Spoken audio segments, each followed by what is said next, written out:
ಇನ್ನೊಂದು ಅನುಮಾನ ಬದ್ರು ಸರ್, ಈಗ 2000 ಈ ಅವಧಿ ಏನಿದೆ 2028ರವರೆಗಿನ ಅವಧಿ, ಇಲ್ಲ ಸಿದ್ದರಾಮಯ್ಯನವರೇ ಆಗಿರ್ಲಿ 2028ಕ್ಕೆ ನಾನು ಮುಖ್ಯಮಂತ್ರಿ ಕ್ಯಾಂಡಿಡೇಟ್ ಅಂದ್ರೆ ಆಗ್ಲೇನು ಕಾಂಪಿಟೇಷನ್ ಕಮ್ಮಿ ಇರುತ್ತಾ? ಈಗಲೇ ಸತೀಶ್ ಜಾರಕಿಹೊಳಿ ಅವರು ಸಿದ್ಧರಾಗಿದ್ದಾರೆ, ಮುಂದಿನ 2.5-3 ವರ್ಷದಲ್ಲಿ ಇನ್ನೊಂದು 3 ಜನ ಬರ್ತಾರೆ. ಡಿ.ಕೆ. ಶಿವಕುಮಾರ್ ಅವರಿಗೆ ಟೆನ್ಷನ್ ಆಗೇನ್ ಕಮ್ಮಿ ಆಗತ್ತಾ ಅಂತ? ಇಲ್ಲ, ನಾನು ಹೇಳ್ತಲ್ಲ ಆರಂಭದಲ್ಲಿ, ನಿಮ್ಗೆ ರೀಕಾಲ್ ಮಾಡ್ಕೊಳ್ಳಿ, 2023ರಲ್ಲಿ ಕಾಂಗ್ರೆಸ್ ಸರ್ಕಾರಕ್ಕೆ ಬಹುಮತ ಬಂದಾಗ ನಡೆದ ವಿದ್ಯಮಾನಗಳು ಬಹಳ ಸುಲಭವಾಗಿ ಆಗಕ್ ಬಿಡ್ಲಿಲ್ಲ, 1 ವಾರ ಕಸರತ್ ಮಾಡಿದ್ರು. ಇಲ್ಲಿ ಅದು ಈಗ ಏನಾಗತ್ತೆ, ಅದು ರಿವರ್ಸ್ ಫೈರ್ ಬ್ಯಾಕ್ ಆಗತ್ತೆ.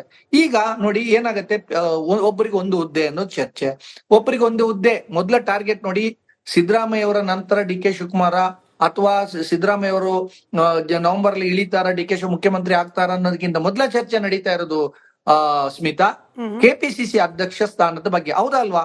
ಯಾಕೆಂದ್ರೆ ಒಬ್ಬರಿಗೆ ಒಂದು ಹುದ್ದೆ, ಇವರು ಚುನಾವಣೆ ಗೆಲ್ಸ್ಕೊಂಡ್ ಬಂದ್ರು, ಅವ್ರು ಮುಂದುವರಿಬಾರ್ದಾಗಿತ್ತು, ಇಲ್ಲ ಪಕ್ಷ ಹೇಳ್ತು ಲೋಕಸಭಾ ಚುನಾವಣೆವರೆಗೂ ಇರ್ಲಿಂತ. ಲೋಕಸಭಾ ಚುನಾವಣೆ ನಡೆದ ಎಷ್ಟು ತಿಂಗಳಾಯ್ತು, ಇನ್ನೂ ಬದಲಾಯಿಸಲ್ಲ. ಈ ಸ್ವರವನ್ನ ಇದು ಏನಂದ್ರೆ, ಡಿ.ಕೆ. ಶಿವಕುಮಾರ್ ಹಿಂದೆ ಮಾಡಿರುವಂತ ಲೋಪಕ್ಕೆ ಪರ್ಯಾಯವಾಗಿ ತಂತ್ರಗಾರಿಕೆ ಇದು.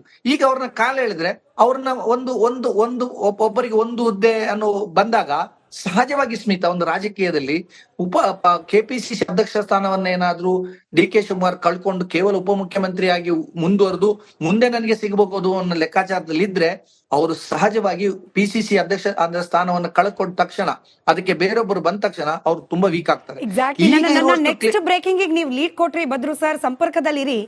ಡಿ.ಕೆ. ಶಿವಕುಮಾರ್ ಅವ್ರ ಮೇಲೆ ಪದೇ ಪದೇ ಒತ್ತಡವನ್ನ ನಿರ್ಮಾಣ ಮಾಡೋ ಪ್ರಯತ್ನ ಆಗ್ತಾ ಇದೆಯಾ? ಒಂದ್ ಕಡೆ ಅಧ್ಯಕ್ಷಗಿರಿಯೂ ಇಲ್ಲ, ಮತ್ತೊಂದ್ ಕಡೆ ತಕ್ಷಣಕ್ಕೆ ಸಿಎಂ ಪಟ್ಟವೂ ಇಲ್ಲ. ಈ ರೀತಿಯ ಒಂದು ಸಂದಿಗ್ಧ ಪರಿಸ್ಥಿತಿಯಲ್ಲಿ ಡಿ.ಕೆ. ಶಿವಕುಮಾರ್ ಅವರನ್ನ ತಂದು ನಿಲ್ಲಿಸುವ ಪ್ರಯತ್ನ ಆಗ್ತಾ ಇದೆಯಾ ಅನ್ನೋ ಅನುಮಾನ. ಒಂದ್ ಕಡೆ ಅಧ್ಯಕ್ಷರ ಅವಧಿ ಮುಕ್ತಾಯವಾಗಿದೆ, ಕೆಪಿಸಿಸಿ ಅಧ್ಯಕ್ಷರಾಗಿ ಡಿ.ಕೆ. ಶಿವಕುಮಾರ್ ಅವರು 3 ವರ್ಷ ಅವಧಿ ಪೂರ್ಣಗೊಳಿಸಿ ಮತ್ತೊಂದು ಅವಧಿಗೆ ಮುಂದುವರ್ಕೊಂಡು ಹೋಗಿದ್ದಾರೆ. ಈಗ ಮುಖ್ಯಮಂತ್ರಿಯನ್ನಾಗಿ ಕೂರಿಸುವ ಸಮಯ ಕೂಡ ತಕ್ಷಣಕ್ಕೆ ಹತ್ರ ಬಂದಂತ ಕಾಣ್ತಾ ಇಲ್ಲ. ಆದ್ರೆ ಪದೇ ಪದೇ ನಾಯಕತ್ವದ ಬಗ್ಗೆ ಪ್ರಶ್ನೆ ಎಬ್ಬಿಸಿ, ಅಧ್ಯಕ್ಷಗಿರಿಯ ಬಗ್ಗೆ ಪ್ರಶ್ನೆ ಎಬ್ಬಿಸಿ, ಸಿದ್ದರಾಮಯ್ಯನವರು ಮಾಸ್ ಲೀಡರ್ ಅನ್ನೋ ರೀತಿಯಲ್ಲಿ ಪ್ರೊಜೆಕ್ಟ್ ಮಾಡೋ ಪ್ರಯತ್ನದ ಭಾಗವಾಗಿ ಡಿ.ಕೆ. ಶಿವಕುಮಾರ್ ಅವರ ತಾಳ್ಮೆಯನ್ನ ಕೆಡಿಸುವ ಪ್ರಯತ್ನ ಆಗ್ತಾ ಇದೆಯಾ? ಅಧಿಕಾರ ಅನ್ನೋದು ಗಟ್ಟಿಯಾಗಿ, ಅದರಲ್ಲೂ ಮುಖ್ಯಮಂತ್ರಿಯ ಕುರ್ಚಿ ಮೇಲೆ ಗಟ್ಟಿಯಾಗಿ ಡಿ.ಕೆ. ಶಿವಕುಮಾರ್ ಅವರು ಕೂರೋಕ್ ಮುಂಚೆನೆ ಅವರನ್ನ ಮಾನಸಿಕವಾಗಿ ವೀಕ್ ಮಾಡುವ ಪ್ರಯತ್ನ ಆಗ್ತಾ ಇದೆಯಾ? ಎಲ್ಲ ಬೆಳವಣಿಗೆಗಳನ್ನ ಗಮನಿಸಿದ್ರೆ ಹೀಗೊಂದು ಅನುಮಾನ ಬರ್ತಾ ಇದೆ. ಇದರ ಜೊತೆಗೆ ಡಿ.ಕೆ. ಶಿವಕುಮಾರ್ ವರ್ಸಸ್ ಅದರ್ಸ್ ಅನ್ನೋ ರೀತಿಯಲ್ಲಿ ಏನಾದ್ರೂ ಪರಿಸ್ಥಿತಿ ಆಗ್ಬಿಡುತ್ತಾ? ಇದನ್ನ ಅರಿತೇನೆ ಶಾಸಕರ ಬಲವೃದ್ಧಿಗೋಸ್ಕರ ಆಪರೇಷನ್ ಜೆಡಿಎಸ್ಗೆ ಮುಂದಾಗ್ತಿದ್ದಾರಾ ಡಿ.ಕೆ. ಶಿವಕುಮಾರ್? ಎಲ್ಲ ಅನುಮಾನಗಳಿಗೆ ಪೂರಕವಾಗಿ ತನ್ವೀರ್ ಸೇಠ್ನವರು ಮಾತನಾಡಿದ್ದಾರೆ. 5-10 ನಿಮಿಷ ಮಾತನಾಡಿದ, ಅದರಲ್ಲಿ ಆಯ್ದ ಭಾಗ ನಿಮ್ಮ ಮುಂದೆ ನೋಡಿ. ನಮ್ಮಲ್ಲಿ ಅಧ್ಯಕ್ಷರ ಅವಧಿ 3 ವರ್ಷಕ್ಕಿರುವಂಥದ್ದು. ಇವರು 3 ವರ್ಷ ಪೂರೈಸಿ 2ನೇ ಅವಧಿಗೆ ಕಾಲಿಟ್ಟಿದ್ದಾರೆ. ಸೊ ಯಾವುದೇ ಕ್ಷಣದಲ್ಲೂ ತೀರ್ಮಾನ ಆಗಬಹುದು. ಸೊ ಅದನ್ನು ಮಾನ್ಯ ಅಧ್ಯಕ್ಷರು ಕೂಡ ವರಿಷ್ಠರು ತಗೊಳ್ಳುವಂಥ ತೀರ್ಮಾನಕ್ಕೆ ನಾನು ಬದ್ಧ ಅಂತ ಹೇಳಿದ್ದಾರೆ. ಪಕ್ಷ ತೀರ್ಮಾನಗಳು ಕೊಡುತ್ತೆ. ಸೊ ಅದನ್ನು ಮಾಡಬೇಕಾದ್ರೆ ಸತೀಶ್ ಜಾರಕಿಹೊಳಿ ಅವರಿಗೆ ಕಾರ್ಯಾಧ್ಯಕ್ಷರು ಮಾಡಿದರು, ನಮ್ಗೆ ಯಾರಿಗೂ ಕೇಳಿರಲಿಲ್ಲ. ಪಕ್ಷ ಮಾಡಬೇಕಾದ ಕೆಲಸ ಮಾಡುತ್ತದೆ. ಈಗ ಒತ್ತಡ ಯಾರಿಗೆ ಜಾಸ್ತಿ ಇದೆ, ಯಾರು ಕಡಿಮೆ ಮಾಡಬೇಕು ಅಥವಾ ಯಾವ ದಿಕ್ಕಿನಲ್ಲಿ ಹೋಗಬೇಕು ಅನ್ನೋದನ್ನು ವರಿಷ್ಠರು ತೀರ್ಮಾನ ತಗೋತಾರೆ. ಅದು ಸದ್ಯದಲ್ಲೇ ಆ ತೀರ್ಮಾನಗಳು ಹೊರಗೆ ಬರುತ್ತೆ. ಇಲ್ಲ, ನಾನು ಭಾಳ ಸ್ಪಷ್ಟವಾಗಿ ಆ ಜವಾಬ್ದಾರಿ ನಿರ್ವಹಣೆ ಮಾಡುವಂಥದ್ದು ನನ್ನ ಕೈನಲ್ಲಿ ಆಗಲ್ಲ. ಆ ಕಾರಣದಿಂದ ಅದಕ್ಕೆ ವರಿಷ್ಠರು ಯಾರ ಮನಸ್ಸಲ್ಲಿ ಯಾರ ಹೆಸರನ್ನು ಸೂಚಿಸ್ಕೊಂಡಿದ್ದಾರೆ, ಯಾರಿಗೆ ಮಾಡಿದ್ರು ನಾವು ಅವ್ರನ್ನ ಗೌರವಿಸ್ತೀವಿ, ಅವರ ಜೊತೆ ಕೆಲಸ ಮಾಡ್ತೀವಿ. ನೋಡಿ, ನಮ್ಮಲ್ಲಿ ಅಧ್ಯಕ್ಷರ ಅವಧಿ 3 ವರ್ಷಕ್ಕಿರುವಂಥದ್ದು. ಇವರು 3 ವರ್ಷ ಪೂರೈಸಿ 2ನೇ ಅವಧಿಗೆ ಕಾಲಿಟ್ಟಿದ್ದಾರೆ. ಸೊ ಯಾವುದೇ ಕ್ಷಣದಲ್ಲೂ ತೀರ್ಮಾನ ಆಗಬಹುದು. ಸೊ ಅದನ್ನು ಅವಧಿ ಮುಗ್ದಿದೆ, ಅವ್ರನ್ನ ಕೆಳಗಿಳಿಸಿ, ಯಾರನ್ನಾದ್ರೂ ಮಾಡಿ ಪರವಾಗಿಲ್ಲ, ನಾವೆಲ್ಲ ಬೆಂಬಲವಾಗಿರ್ತೀವಿ ಅಂತ ಹೇಳೋ ಮೂಲಕ ಸಾಕು ಡಿ.ಕೆ. ಶಿವಕುಮಾರ್ ಅವ್ರ ಕೈಯಲ್ಲೇನೆ ಅಧ್ಯಕ್ಷಗಿರಿ ಕೊಟ್ಟಿದ್ದು ಅನ್ನೋ ರೀತಿಯಲ್ಲಿ ಮಾತನಾಡ್ದಂಗಿತ್ತು. ಇದು ಕೇವಲ ತನ್ವೀರ್ ಸೇಠ್ ಮಾತ್ರ ಅಲ್ಲ, ಕೆ.ಎನ್. ರಾಜಣ್ಣ ನೇರವಾಗಿ ಮಾತನಾಡ್ತಾರೆ, ನಾನು ಅಧ್ಯಕ್ಷನಾಗೋಕ್ ರೆಡಿ, ಸಿಎಂ ಆಗೋಕ್ಕೂ ರೆಡಿ ಅಂತ ಮಾತನಾಡ್ತಾರೆ. ಅಧ್ಯಕ್ಷ ಅವಧಿ ಮುಗಿದಿದೆ, ಹೀಗಾಗಿ ಬದಲಾವಣೆ ಮಾಡಲೇಬೇಕು ಅನ್ನೋ ಕೂಗು ಕಾಂಗ್ರೆಸ್ ಪಾಳೆಯದಲ್ಲಿ ದಿನೇ ದಿನೇ ಹೆಚ್ಚಾಗ್ತಾ ಇದೆ. ಇವತ್ತಿನ ಮಹಾಭಾರತ ಪ್ರಶ್ನೆ ಕೂಡ ಅದಕ್ಕೆ ಪೂರಕವಾಗೇ ಇರೋದು. ಡಿ.ಕೆ. ಶಿವಕುಮಾರ್ ಅವರನ್ನ ಇನ್ ಕೇಸ್ ಏನಾದ್ರೂ ಕೆಪಿಸಿಸಿ ಅಧ್ಯಕ್ಷ ಸ್ಥಾನದಿಂದ ಕೆಳಗಿಳಿಸಿದ್ದೇ ಆದಲ್ಲಿ ಅವರಾದ ನಂತರ ಯಾರಾಗಬಹುದು ಕೆಪಿಸಿಸಿಯ ಸಾರಥಿ?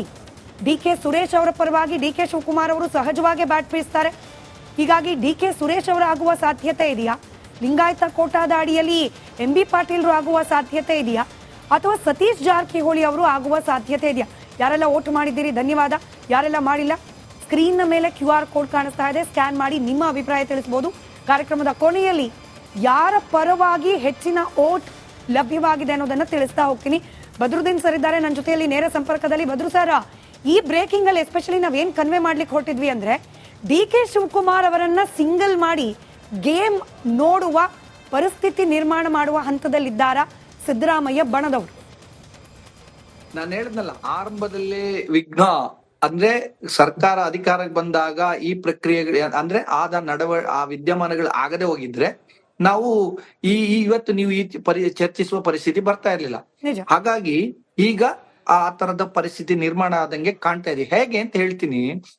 ಬಹಳ ಸುಲಭ. ಎರಡು ಬಹಳ ಪ್ರಮುಖ ಆಂಗಲ್ ಅಲ್ಲಿ ನೋಡ್ಬೇಕು. ಈಗ ತನ್ವೀರ್ ಸೇಠ್ ಅವರು ಹೇಳೋದಕ್ಕೆ ಪೂರಕವಾಗಿ ಮತ್ತು ನೀವು ಹೇಳೋದಕ್ಕೆ ಪೂರಕವಾಗಿ, ಒಂದು, ಹೈಕಮಾಂಡ್ ಈಗ ಡಿ ಕೆ ಶಿವಕುಮಾರ್ ಅವ್ರನ್ನ ನಂಬಿಕೆ ಇಟ್ಕೊಂಡು ಅಧ್ಯಕ್ಷ ಮಾಡಿದ್ರು, ಅಧಿಕಾರಕ್ಕೆ ತಂದ್ರು ಅವರು. ನಾನು ಅವತ್ತೇನ್ ಮಾತು ಕೊಟ್ಟಿದ್ದೆ ಸೋನಿಯಾ ಗಾಂಧಿಗೆ, ಅದರಂತೆ ನಾನು ಅಧಿಕಾರಕ್ಕೆ ತರಲು ಪ್ರಯತ್ನ ಮಾಡಿದ್ದೇನೆ ಅಂತ ಭಾವುಕರಾದ್ರು ಅವತ್ತ ಮೆಜಾರಿಟಿ ಬಂದಾಗ. ನಂತರ ಇಲ್ಲ, ಲೋಕಸಭಾ ಚುನಾವಣೆ ಕೂಡ ನಮ್ಗೆ ಬಹಳ ಇಂಪಾರ್ಟೆಂಟ್, ಹಾಗಾಗಿ ನೀವು ಅಲ್ಲಿವರೆಗೂ ಮುಂದುವರಿರಿ ಅಂತ ಹೇಳಿ ಹೈಕಮಾಂಡ್ ತೀರ್ಮಾನ, ರಾಜ್ಯದ ನಾಯಕರ ತೀರ್ಮಾನ ಅಥವಾ ಈ ಡಿ ಕೆ ಶಿವಕುಮಾರ್ ತೀರ್ಮಾನ ಆಗಿರ್ಲಿಲ್ಲ. ಡಿ ಕೆ ಶಿವಕುಮಾರ್ ಅವ್ರನ್ನ ಹೈಕಮಾಂಡ್ ಹೇಳ್ತು, ಇದು ಹೈಕಮಾಂಡ್ ತೀರ್ಮಾನ. ಎಲ್ರು ಭದ್ರಾಗಿದ್ರ? ಹೌದು. ಈಗೇನು, ಒಂದೋ ಡಿ ಕೆ ಶಿವಕುಮಾರ್ ಅವರು ನನಗೆ ಒಬ್ಬರಿಗೆ ಒಂದು ಹುದ್ದೆ ನಿಯಮ ನನಗೂ ಅನ್ವಯ ಆಗ್ಲಿ, ನನಗೆ ಸಾಕು ಅಂತ ಹೇಳಿರ್ಬೇಕು. ಇಲ್ಲ, ನನಗೆ ಮುಂದೆ ಮುಖ್ಯಮಂತ್ರಿ ಆಗುವ ಅವಕಾಶ ಇರೋದ್ರಿಂದ ದಯವಿಟ್ಟು ಬೇರೆ ಯಾರನ್ನಾರು ಮಾಡಿ ನನಗೆ ಮುಖ್ಯಮಂತ್ರಿ ಹಾದಿಗೆ ಸುಗಮ ಮಾಡಿ ಅಂತ ಹೇಳಿರ್ಬೇಕು. ಅಥವಾ ಹೈಕಮಾಂಡ್ ಕಾದು ನೋಡೋ ತಂತ್ರಕ್ಕೆ ಮೊರೆ ಹೋಗಿರ್ಬೋದು. ಯಾಕಂದ್ರೆ ಚುನಾವಣೆಗಳು ನಿರಂತರ, ಸ್ಮಿತಾ. ಇವತ್ತು ಲೋಕಸಭಾ ಚುನಾವಣೆ ಆಯ್ತು, ಮತ್ತೆ ಜಿಲ್ಲಾ ಪಂಚಾಯತಿ ತಾಲೂಕ್ ಪಂಚಾಯತ್ ಚುನಾವಣೆ ಈಗ ಏಪ್ರಿಲ್ ಮೇ ನಲ್ಲಿ ಮಾಡಿದಾಗ ಒಬ್ಬ ನೂತನ ಅಧ್ಯಕ್ಷರನ್ನ ಈಗ ಮಾಡಿ ಅದ್ರ ಮೂಲಕ ಇಡೀ ರಾಜ್ಯದಲ್ಲಿ ಪಕ್ಷಕ್ಕೆ ಬೇಕಾದಂತ ಫಲಿತಾಂಶ ತರಲಿಕ್ಕೆ ಸಾಧ್ಯ ಇದೆಯಾ? ಇದೊಂದು ಲೆಕ್ಕಾಚಾರ ಹಾಕ್ಬೋದು. ಹಾಗಾಗಿ ಅದು ಒಂದು ಭಾಗ. ಎರಡನೇದು ಏನು ಅಂದ್ರೆ, ಈ ಮುಂದಿನ ದಿನಗಳಲ್ಲಿ ಡಿ ಕೆ ಶಿವಕುಮಾರ್ ಮುಖ್ಯಮಂತ್ರಿಗೆ ಏನು ಕ್ಲೈಮ್ ಮಾಡಕ್ಕಿಂತ ಮೊದಲು ಅವ್ರನ್ನ ವೀಕ್ ಮಾಡಕ್ಕೆ ಏನ್ ಅವಕಾಶ ಇರೋದು ಅಂದ್ರೆ, ಹೈಕಮಾಂಡ್ ಹೇಳದೇ ಇದ್ರು ಹೇಳೋ ಮೊದ್ಲು ಈಗ ಏನು ಧ್ವನಿಗಳು ಎದ್ದಿದವಲ್ಲ, PCC ಒಬ್ಬರಿಗೆ ಒಂದು ಹುದ್ದೆ ಅದನ್ನ ಜಾರಿಗೆ ತನ್ನಿ ಅಂತ, ಯಾರನ್ನಾರು ಮಾಡಿ ಅಂತ. ಆದ್ರೆ ಅವ್ರನ್ನ ಒಂದು ಸಲ ಅವರು PCC ಅಧ್ಯಕ್ಷ ಸ್ಥಾನದಿಂದ ಕೆಳಗಿಳಿದ್ರೆ ಅವರಿಗೆ ಮುಖ್ಯಮಂತ್ರಿ ಹುದ್ದೆಗೆ ಕ್ಲೇಮ್ ಮಾಡುವಂತ ಧ್ವನಿ ಇದೆಯಲ್ಲ, ಅಷ್ಟೊಂದು ಸ್ಟ್ರಾಂಗ್ ಇರೋದಿಲ್ಲ. ಇವರು ಏನದು ಆಲ್ಟರ್ನೇಟ್ ನವರು ಕೂಡ ಅದೇ ಪ್ರಮಾಣದಲ್ಲಿ ಈಕ್ವಲ್ ಆಗಿ ಫೈಟ್ ಮಾಡಬಹುದು. ಆದ್ರೆ ಹೈಕಮಾಂಡ್ ಏನ್ ತೀರ್ಮಾನ ಮಾಡುತ್ತೋ ಅವರ ಏನ ಕಾಂಟ್ರಿಬ್ಯೂಷನ್ ನೆನೆಸ್ಕೊಂಡು ಅವರಿಗೆ ಅದಕ್ಕೆ ಪೂರಕವಾದಂತ ಏನು ಗಿಫ್ಟ್ ಕೊಡುತ್ತಾ, ಅದು ಆಮೇಲೆ ಹೈಕಮಾಂಡ್ ತೀರ್ಮಾನ. ಆದ್ರೆ ಫೈಟ್ ಇದೆಲ್ಲ ಹಾದಿ ಸುಗಮವಾಗಿ ಇರೋದಿಲ್ಲ. ಹೈಕಮಾಂಡ್ ಜೊತೆಗೆ ಬದ್ರುದ್ದೀನ್ ಸರ್, ತಾವು ಕೂಡ ಗಮನಿಸಿರ್ತೀರಿ, ಈ ಕಾಂಗ್ರೆಸ್ ನಲ್ಲಿ ಆಗ್ತಾ ಇರುವ ಇಡೀ ಡೆವಲಪ್ಮೆಂಟ್ಸ್ ನಲ್ಲಿ ಬೆಳಗಾವಿ ಪಾಲಿಟಿಕ್ಸ್ ನ ಪಾತ್ರ ಕೂಡ ಬಹಳ ಮಹತ್ತರವಾಗಿದೆ. ಬೆಳಗಾವಿ ಸಾಹುಕಾರ್ ಅವರ ಕೋಪಕ್ಕೂ ಕೂಡ ಹಲವಾರು ಆಯಾಮಗಳಿದೆ. ಅದ್ರ ಬಗ್ಗೆ ಕೂಡ ನಿಮ್ಮಿಂದ ವಿಶ್ಲೇಷಣೆ ಬೇಕು. ಚಿಕ್ಕ ಬ್ರೇಕ್ ನ ಸಮಯ. ಬ್ರೇಕ್ ಆದ್ಮೇಲೆ ಇದೇ ವಿಚಾರದ ಮತ್ತಷ್ಟು ಆಯಾಮದ ಚರ್ಚೆ ಮುಂದುವರಿಯುತ್ತೆ.